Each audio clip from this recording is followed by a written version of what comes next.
Dieses Warnsignal in meinem Ohr, das hatte ich zu der Zeit ja schon 4 Jahre oder mehr.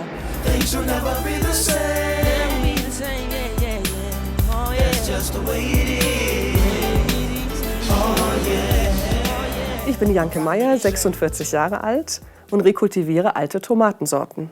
Aber das war bestimmt nicht immer so. Das hier war mein Schaffensort für ganz viele Jahre. Hier ist das Lufthansa Aviation Center am Flughafen mit Blick auf die Flugzeuge, wenn man drin arbeitet. Und hier war ich Marketing- und Pricing-Leiterin für die Swiss in Deutschland. Das heißt, ich habe das Marketing und das Pricing in Deutschland verantwortet. Verrückt. Und man war so viele Jahre jeden Tag in dem Gebäude. Also wenn ich nicht gerade durch die Gegend geflogen bin, das ist ein ganz verrücktes Gefühl. Und ich war auch, seitdem ich ausgestiegen bin, auch nicht mehr drin. Also stressig schon. Gerade wenn man ein kleineres Team ist und ganz viel verantwortet, ist das der pure Reiz, viel zu verantworten, ist aber auch viel Arbeit natürlich. Die Luftfahrtbranche, die ganzen Jahre, das war absolut meine Welt. Ich habe das geliebt, zu reisen, zu fliegen. Ich habe das Produkt wahnsinnig gerne verkauft. Also das war voll meine Welt. Aber als 2017 ich vor der Wahl stand, ob ich meinen Job so weitermachen möchte, da war ich ganz, ganz ehrlich zu mir oder musste ehrlich zu mir sein und gesagt, ja, ich kann diesen Job, ich mache diesen Job super gerne, aber es muss was anderes her. Dieses Pfeifen im Ohr, dieses Warnsignal in meinem Ohr, das hatte ich zu der Zeit ja schon 4 Jahre oder mehr. Und mir war nicht bewusst, dass das eigentlich auch schon Ringing the Bell war, um zu sagen, veränder was. Definitiv. Du fühlst dich vermeintlich sicher in so einer Position oder in einem Job wie diesem. Und die Sicherheit, die Konten weiter befüllen zu können, respektive leben zu können, ist natürlich immer da. Und dann zu sagen, okay, ich wage das jetzt, ich gehe da raus. Natürlich. Viel kaltes Wasser. Absolut. Und hier sind wir heute. Das sind meine 52 alten Tomatensorten. Und man kann auch sagen Babys oder Mitarbeiter. Also das ist mein Team.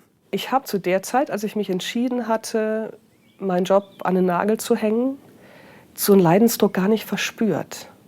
Ich hatte zu der Zeit schon Tinnitus, der hat mich gequält. Mir ist wirklich erst im Nachhinein, als ich den Schritt gewagt hatte, aufgefallen, dass ich tatsächlich den Schritt hätte früher tun sollen. Das ging los, indem ich dieses Schätzchen entdecken und mich dann verliebt hatte. Das stand 30 Jahre leer, das Gewächshaus. Und ich habe dann erst mal angefangen, die ganzen Löcher hier zu stopfen. Ich habe mehr als 150 Gläser ausgetauscht, um das Gewächshaus wiederherzustellen. Und wenn die großen Abers im Kopf auftauchten, die kommen ja ganz viel, die kommen ja oft gar nicht von außen. Die kommen ja von einem selber her, dann habe ich die einfach hinten rüber geschmissen und gesagt, okay, einfach machen. Und dann natürlich die Angst, was kommt denn danach? Kommen Kunden? Werden die mögen, was ich tue? Es war verdammt viel kaltes Wasser.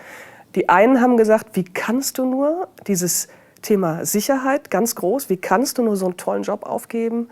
Die Sicherheit, du verdienst gutes Geld, du bereist die Welt.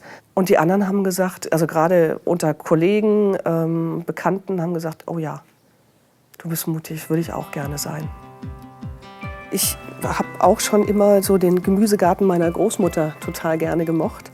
Hatte aber tatsächlich dieses Thema Tomaten auch wieder vergessen, bis ich einen Bericht gesehen hatte über eine Frau, die alte Tomatensorten rettet. Und der Bericht, ich glaube, ich habe mir den 20 Mal angeschaut und habe dann auch erst realisiert, dass diese alten Sorten dem allgemeinen Bürger gar nicht zugänglich sind. Und wenn man die nicht rekultiviert, dann sterben die aus. Und das hat mich gefesselt, gefangen. Es hat wie Klick gemacht. Und dann habe ich mich in das Thema eingearbeitet und war Feuer und Flamme. Anders kann ich es gar nicht sagen. Das entwickelt sich ja alles, ne? Also ja nicht, dass das dieses Lämpchen angeht und du weißt, okay, Tomaten und alles spitze und schöne alte Sorten. Das entwickelt sich.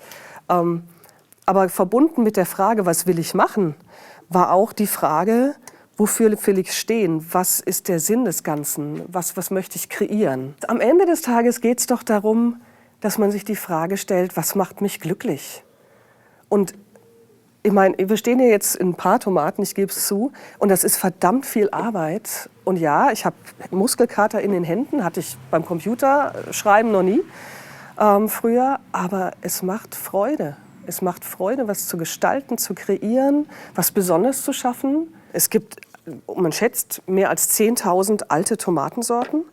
Und ich habe jetzt hier gerade mal 52. Also insofern, sie ist was Besonderes und jede, zum Beispiel jetzt meiner Sorten, jede der 52 Sorten schmeckt auch anders und so soll es auch sein.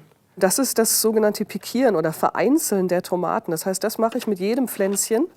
Jedes Pflänzchen kriegt jetzt das eigene Töpfchen. Und in dem Töpfchen darf es dann weiter wachsen. Ich hatte jedes der Samenkörner selber in der Hand. Dann hast du schon ein besonderes Verhältnis zu den Pflänzchen. Und dann bist du vorsichtig beim Gießen. Du guckst, dass sie, wenn es friert, auch hier schön zugedeckt werden mit einem Vlies über Nacht. Betüddeln musst du schon. Wenn etwas Freude macht, dann ist das ja auch kein Aufwand. Dann ist das ja einfach nur Spaß. Mein Tipp für alle, die vielleicht neu anfangen wollen: ehrlich zu sich selbst sein, gnadenlos ehrlich zu sich selbst sein. Sich wirklich mal zu fragen, wofür klopft mein Herz, was macht mich richtig glücklich. Und wenn man dann was findet, wo man sagt, das ist es, einfach machen. Einfach machen.